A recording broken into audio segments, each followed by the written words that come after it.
سلامونه علیکم هیلې دا وخت موږ د برطانیا کې مانچسټر یو ښار کې د ټیم انقلابي کاروان په شکل کې روان یو. په بولټن کې زموږ غونډه ده.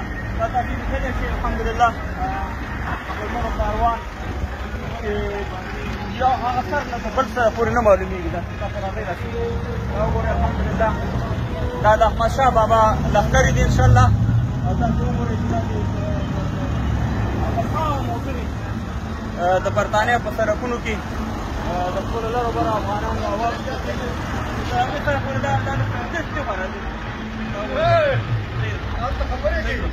دا چې وګورئ تاسو الحمدلله ټول ځوانان راغلي دي. ټول افغانان راغلي دي.